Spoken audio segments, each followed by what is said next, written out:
Fala pessoal, tudo certo? Hoje eu vou mostrar para vocês o novo LG Ultra Gear G6 de 34 polegadas. Um monitor Ultra Wide Gamer curvo que mudou bastante no visual comparado às versões anteriores. E sinceramente, eu gostei muito dessa mudança, porque os modelos antigos tinham aquela base estilo boomerang e uma haste mais fina com um visual muito mais gamer agressivo. E particularmente eu sempre prefiro designs mais sóbrios e minimalistas. E esse novo Ultra Gear ficou muito mais elegante. A base agora está bem mais bonita, mais robusta e passa muito mais sensação de produto premium. Agora uma coisa importante, esse monitor na verdade não foi comprado para mim, foi para o meu pai.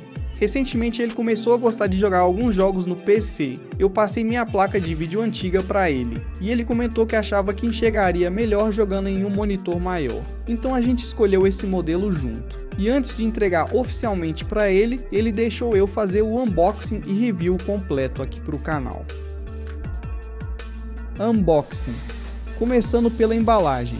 E a caixa já é gigante, afinal estamos falando de um monitor ultra wide de 34 polegadas. Inclusive eu tive até que colocar a caixa em cima do sofá aqui do meu estúdio, porque ela realmente ocupa bastante espaço. E dentro da caixa a gente recebe o monitor, a base, a haste do suporte, cabo HDMI e cabo DisplayPort, cabo de energia e os manuais / documentação. E isso aqui é algo muito legal, ele já acompanha tanto HDMI quanto cabo DisplayPort. Então você já consegue usar ele no máximo potencial sem precisar comprar cabo separado. O HDMI aqui é versão 2.0 e o DisplayPort é 1.4. E o DisplayPort é o ideal para usar os 160 Hz em 3440 por 1440. Sobre consumo de energia, segundo a LG ele fica numa média em torno de 45 watts em uso típico, podendo variar dependendo do brilho e HDR.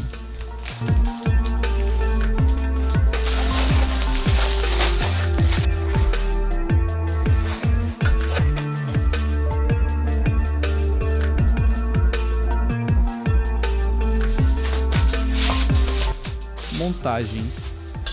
E uma coisa que eu gostei bastante foi a facilidade da montagem. Eu não sei exatamente como era o sistema da base antiga, mas esse novo modelo é muito fácil de montar. Ele é praticamente todo de encaixe. Você encaixa a haste no monitor, depois encaixa a base na haste e aperta uma rosca para prender tudo.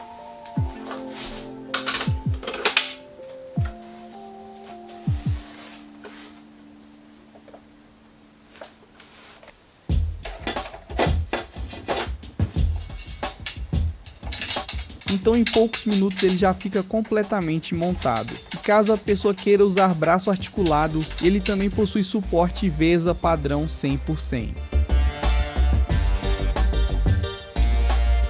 Construção e acabamento. Uma coisa que me surpreendeu bastante foi o suporte. Ele é muito bem construído. A base é de metal e bem pesada, então o monitor fica extremamente firme na mesa. E a haste também é muito boa, com plástico de ótima qualidade e estrutura interna metálica, então ele passa bastante sensação de qualidade e rigidez. Depois de montado, sinceramente, o visual dele ficou muito bonito. A cor é bem interessante, porque dependendo da iluminação ela fica entre um cinza azulado e até um tom meio roxo. É um visual diferente, mas ao mesmo tempo discreto. E o plástico usado aqui é de alta qualidade, nada parece frágil ou barato. Ajustes do suporte. No suporte você consegue ajuste de altura, ajuste de inclinação e ajuste lateral. Só não dá para colocar ele na vertical. Mas sinceramente, num ultra wide de 34 polegadas isso nem faria muito sentido. Primeiras configurações. Depois de ligar ele, eu já fui conferir as configurações no Windows e também no aplicativo da Nvidia. E apareceu certinho, 3440 por 1440 e 160 Hz. Eu também liguei o FPS variável e o FreeSync. apesar de sinceramente eu não ter certeza absoluta se ele estava realmente variando ou se estava fixo nos 160 Hz o tempo todo. Eu falei que estava abrindo as configurações no Windows, mas o que aparece aí na tela é um sistema parecido com o da Apple. Isso acontece porque eu estou testando um aplicativo que encontrei na Steam, que promete deixar a interface do Windows bem semelhante à dos Macs. E sinceramente eu achei a proposta bem interessante. Para quem tem curiosidade de testar a experiência de um sistema da Apple antes de investir em um Mac de verdade, isso parece uma ideia bem bacana.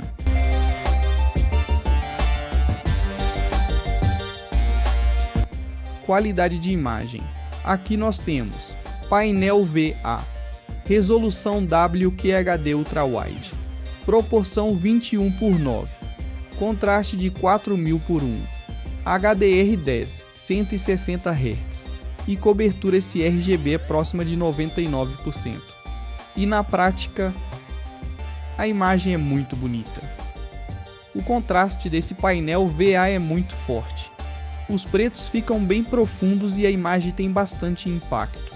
Apesar disso, comparando aqui com o meu LG Ultra Fine, eu ainda acho que o Ultra Fine entrega pretos um pouco melhores. Mas para a categoria e proposta desse monitor, achei a qualidade muito boa.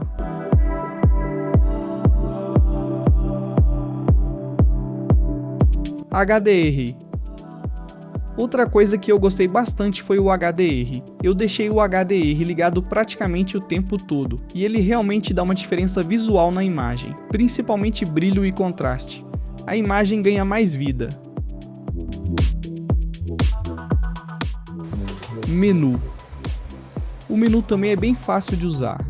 A LG continua usando aquele joystick embaixo do monitor, que inclusive é retroiluminado com luz branca.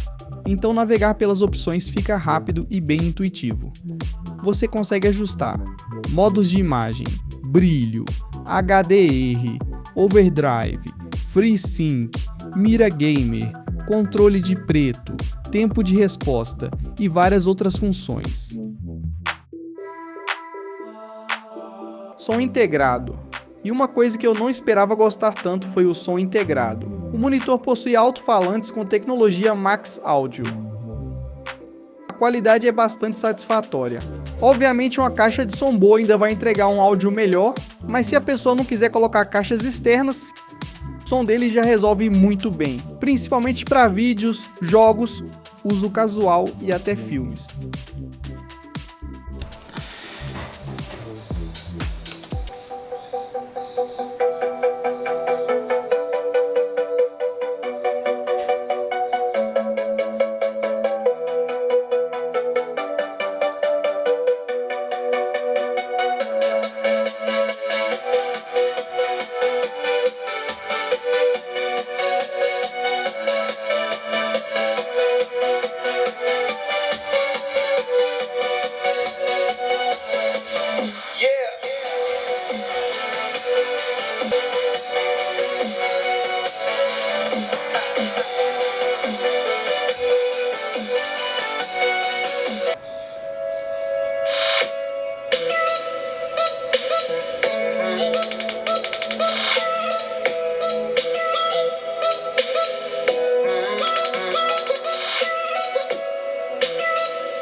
Produtividade e trabalho. E para quem pensa em usar esse monitor para trabalhar também, ele funciona muito bem. O espaço extra da tela ajuda bastante em produtividade. Inclusive eu vou mostrar aqui um projeto de vídeo da Bambolab A1 que eu estou editando no Adobe Premiere Pro, que inclusive talvez vocês já tenham visto aqui no canal, ou ainda vão ver. E realmente, trabalhar nesse formato ultra-wide é muito confortável. Você consegue visualizar muito mais coisa na timeline sem ficar abrindo e fechando janela toda hora. As cores também são muito boas para edição, mas sendo sincero, o meu Ultra Fine ainda é superior em fidelidade de cor. Só que mesmo assim, esse Ultra Gear entrega uma experiência muito boa, tanto para produtividade quanto para criação de conteúdo.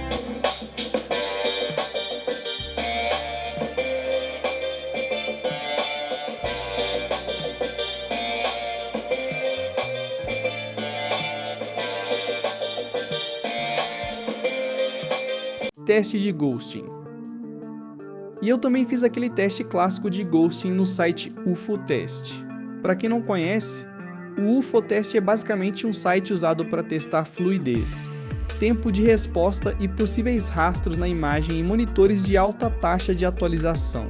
Ele mostra objetos em movimento rápido, justamente para facilitar visualizar ghosting, blur e outras imperfeições de movimento. E sinceramente, o resultado aqui foi muito bom. Para um painel VA, eu achei o ghosting bem controlado. Claro que em algumas situações ainda existe um leve rastro, principalmente em cenas mais escuras, o que é algo relativamente comum nesse tipo de painel. Mas sinceramente, durante gameplay normal isso quase não me incomodou. Ângulo de visão. Outra coisa que eu gostei bastante foi o ângulo de visão. Mesmo olhando de lado, as cores não distorcem muito, como eu estou mostrando na imagem. Então isso ajuda bastante, principalmente pelo tamanho do monitor, consumo de conteúdo. E não é só em jogos que o formato 21:9 fica legal, para consumir conteúdo também fica muito imersivo. Vídeos no YouTube, filmes e aplicativos de streaming ficam muito legais nessa tela enorme.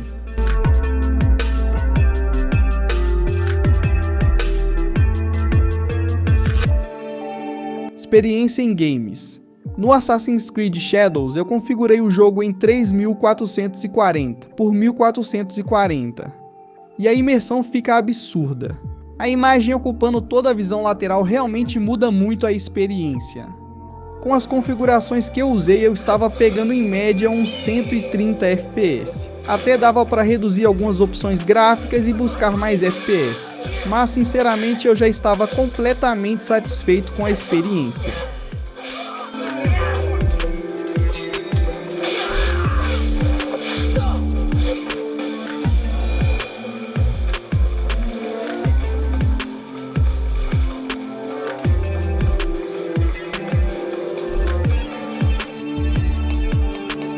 Spider-Man 2.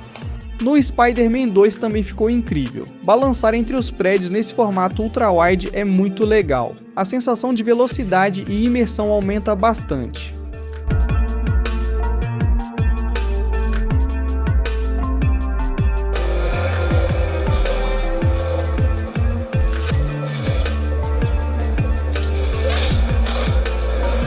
Preço.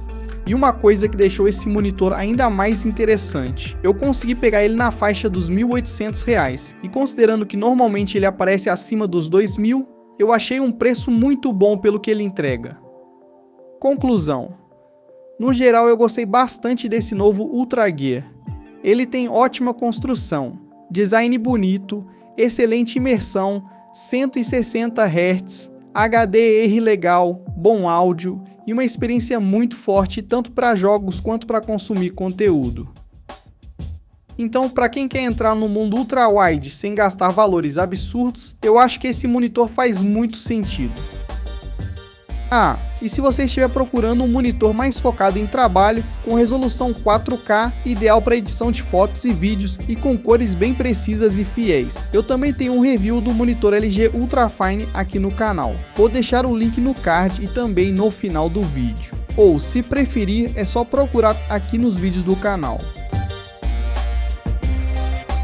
Esse monitor superou bastante as minhas expectativas. Eu gostei muito mais dele do que eu imaginava antes de testar. E sendo bem sincero, se o meu uso não fosse tão focado em imagem e fidelidade de cor, eu teria esse monitor tranquilamente no meu setup principal. Inclusive, talvez eu até coloque um desses futuramente no meu setup como monitor secundário mais focado em games, porque a experiência jogando nele realmente ficou muito boa. Agora comenta aqui embaixo o que vocês acharam desse modelo. Valeu por assistir e até o próximo vídeo.